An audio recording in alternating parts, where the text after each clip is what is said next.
Would you welcome with your warm applause for Mr. Dave Burleigh?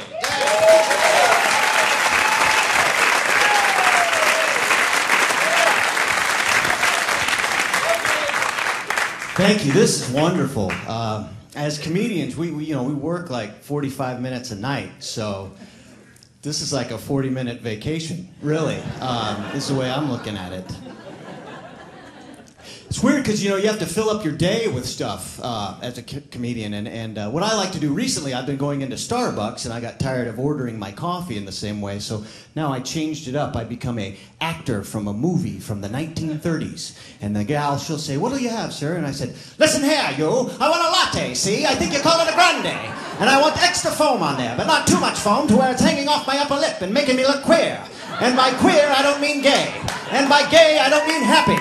No, now listen here, you gotta quit me, girl. I'm no good for you, don't you see? I'm no good for you. Now wipe those tears off your puss. And by puss, I mean your face." Yeah.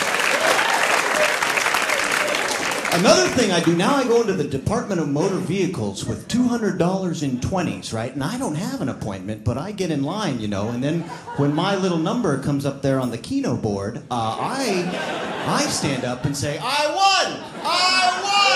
Woo!" Yeah. And everybody's like, "Whatever, weirdo," until I'm walking away from window 12, counting out my 20s, right? Yeah. All right. Now who's the loser? Huh? Still me, probably. I also like to go in the Goodwill and mess with people. Do that, that's fun. You stand by the register, and as they're checking out garments of clothing, you sit there and you go, "That used to be mine."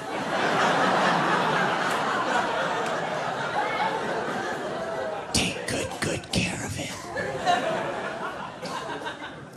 Tried to rent an apartment recently in Los Angeles, and the landlord said, "I'm going to need first and last month's rent."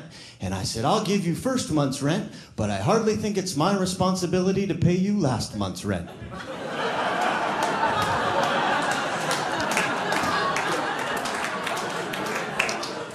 I got a call the other day from a telemarketer, and she said, "Could I have a couple minutes of your extra time?" And I said, "Nope, I wasted them all on the last Matthew McConaughey film."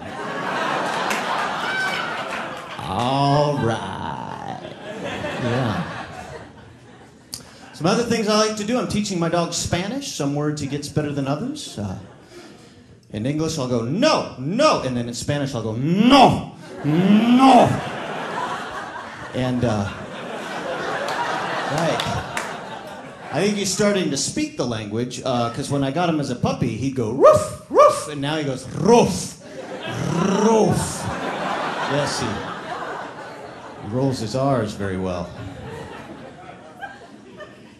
I recently got pulled over by a cop. He said, "Do you know why I pulled you over?" And I said, "Is it because of the family of 4 tied up in my trunk?" And he said, "No." And I said, "Whew, that was a close one, huh?" I went on a wonderful date the other night. It was wonderful. I get nervous on dates. I turn into like Beaver Cleaver, when I'm sitting across from a beautiful woman, and I'll be like, "Well, gee, lady, sure is pretty neato being here with you tonight." "Well, I don't want to be creepy or nothing, but I sure would like to see a boob or something." Yeah. Nothing. Yeah. And halfway through dinner, she looks at me and she says, "Do you want to go Dutch tonight?" And I'm like, "Yeah, what do you put on, little wooden shoes or something? And some braids or something?" Sexy.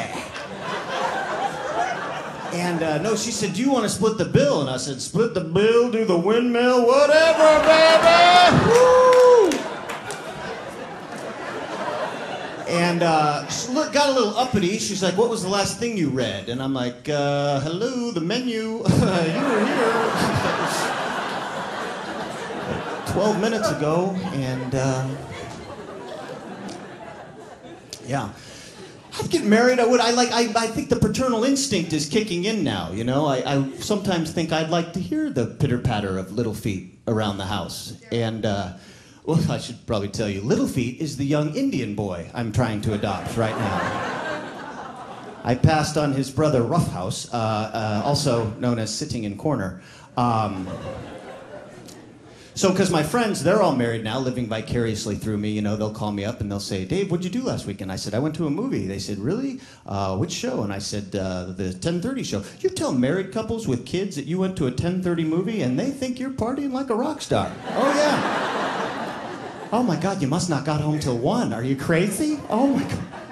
Did you have the buttered popcorn, did you? Oh. Tell me about it and go slow.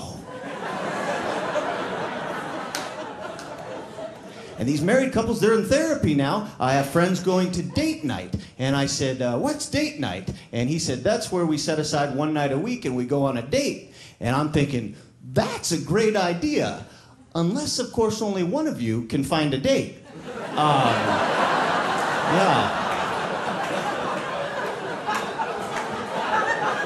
Then you've got a whole new problem, you know? And, but I'd like the whole thing, and the house, and the wife, and the tennis ball hanging down in the garage. Do you know that part of? That's love, man. Yeah, it's just closer, Harry, closer now. Okay, we got windshield contact. Shut it down. Shut it down. Some of you have tennis balls, don't you? Right? Yeah. If you know someone with a tennis ball hanging down in their garage, when they're not home, move it 5 inches forward. Yeah. Oh, yeah. Folks, I'm Dave Burleigh. You guys have been great. Thank you very much.